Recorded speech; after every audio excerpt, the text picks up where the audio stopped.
tempat peninggalan kolonial Belanda. Mari ikuti keseruan kami.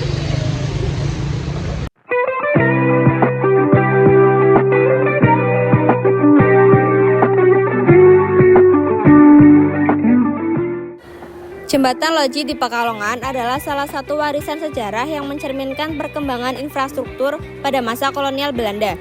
Dibangun pada abad ke-19, jembatan ini berfungsi untuk menghubungkan berbagai daerah dan mendukung kegiatan ekonomi, terutama dalam pengangkutan barang.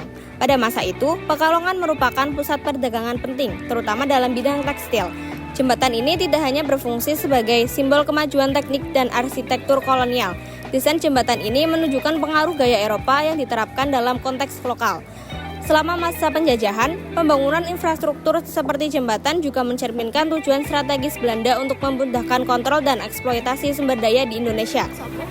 Kini, meski telah mengalami berbagai perubahan dan pemeliharaan, Jembatan Loji tetap menjadi salah satu landmark yang penting bagi masyarakat Pekalongan, mengingatkan kita pada sejarah panjang dan kompleks masa kolonial. Jembatan ini terletak sebelum Gereja Santo Petrus dari arah Citayu.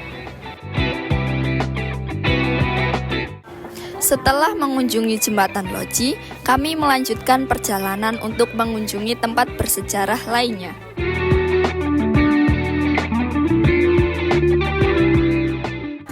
Tugu Milpal. Tugu ini terletak di selatan lapangan Citayu. Tugu ini merupakan titik tengahnya jalan pos yang dibuat oleh Dendels. Mil berarti satuan panjang 1 mil, sedangkan pal berarti tiang.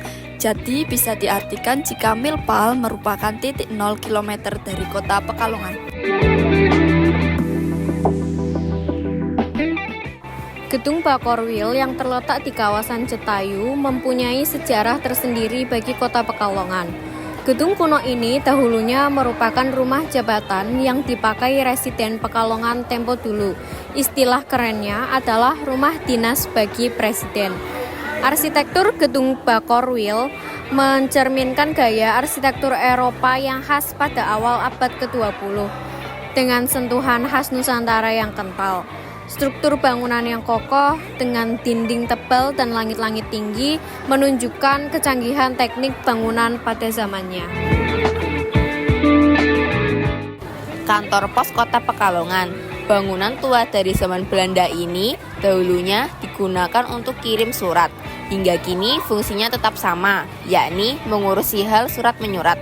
Dalam sejarah pos di Indonesia, Pekalongan sudah termasuk jalur pos di Jawa semenjak Gubernur Jenderal VOC Baron van Imhoff mendirikan kantor pos pertama pada tanggal 26 Agustus 1746 di Batavia.